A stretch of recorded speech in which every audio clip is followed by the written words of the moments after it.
Michelle, your CDA instructor. There was a lot that I wanted to share with you in your guidance assignment that you did. You have a lot of really great things in there, and I can tell that you have understood quite a bit from the training.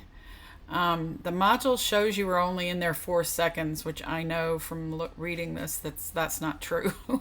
But I did want to say that I think probably going back through it again, maybe we're listening to some of the videos again, maybe would help. I'm not sure, but I just want to make sure I'm doing a good job of explaining to you what I want you to be looking for when you do go back into the training so that you can revise some of these things. This is really important to understand, and it's a very tough thing to learn. I've taught this many, many times for about 30 years, and I know it's really hard for students to understand it. It takes time. So don't worry, you'll get there. You already get a lot of it really, really well. So just a few little things. I just want to start having people pay attention. I always want my students to pay attention to not identifying kids as being bad or looking at behaviors as negative. And I'm really glad that you see that they may just be experiencing big feelings.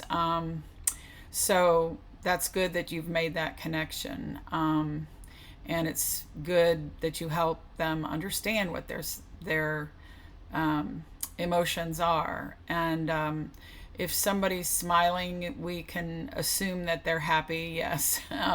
But you could just say, I see you're smiling. Are you happy? That's another way you could approach it.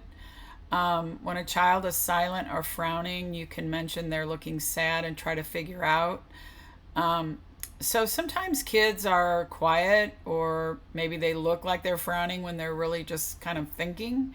So I would say that if they're quiet or thoughtful, you could say, just ask them how they're doing, and not necessarily assume that when they're quiet or they look like they're frowning, that they're sad. But it's something just to be aware of and keep an eye on. It's good that you're noticing that they're having feelings, so that's wonderful. When kids get excited, they act out and hurt friends. I'm not sure I know what you mean by excited. I'm thinking you maybe mean when they're maybe they haven't been outside enough that day or had enough to eat, and so if that's what you mean, if they act on those feelings, they can't control them, which is normal for young children, then yes, they could end up. So it's really good to be being aware of that, and then maybe you need to take a walk outside or do a fun jumping up and down exercise or something like that if kids are old enough to do that. So then you have when they start shaking and getting tense. Yeah, that's actually, yes, you should be very aware of that. That's good that you're going to help them calm and all of that. That's really super good. You've got that there. So I want you to change everywhere where you have the word punishments. I want you to start thinking of these as consequences, not punishments. And that's super important because punishments are not effective. They are not what we're going for.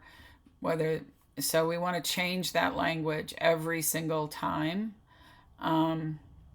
So I don't know about this climbing and letting kids get hurt, and I'm not sure what that's about. So if you could explain that a little more, that would be great. Certainly we should not allow children to climb on things and get hurt and not try to stop them or intervene. I'm not sure what's going on there. So maybe I'm not understanding that correctly, so you can kind of just explain that a little bit more.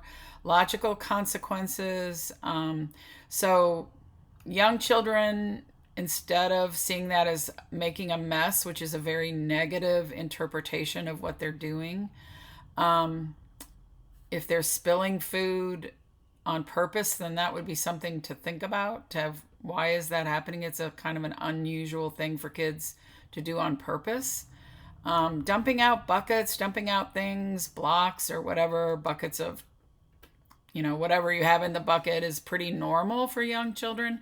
It's something they do a lot. And if we can stop thinking of it as a mess, but more just something they do, and making them clean it up as if they've done something wrong is not really a logical consequence. That when you're saying they're doing something like making a mess and you have to make them clean it up, that's more of a punishment. So I just want you to go back and listen to that stuff again in the training and see if what I'm saying makes sense. I do have here dumping is a natural part of development. Can you think of something kids do, and then cleaning up what they dump is part of their learning, if you can start to think about it that way? So again, I'm asking you to go back in, and then with biting is a sensory response. There are many things you can do about it. It's not really a choice the child makes. So it really doesn't fit under the category of, imposing some kind of consequence for the child. It would be more like you would want to do the things that would help the child not bite. So if you want some more information about that, I can provide it, but just keep that in mind. The only time punitive consequences work if a child's in immediate danger. Yelling at them to stop is not really a punitive consequence. I'm not really sure what you mean by punitive consequences. So I think what you mean is a punishment. And if a child's in immediate danger, it's just our job to remove them from the danger. So there wouldn't really be any need to punish them. If they're in danger, we just need to make sure they're safe. So I don't know, you might want to explain that a little more to me. I'm not quite sure if I understood it the way you meant it. So here you have some things in your scenarios where I've made little notes, and you can just read through those. I've put the ones that are good, but you have some of them that need, some more consideration. I've written some things here. So just go ahead and read my comments and redo your responses there. And again, if you need to go through the training again or the readings again to help yourself, please do. So I hope this little recording will help you a little bit.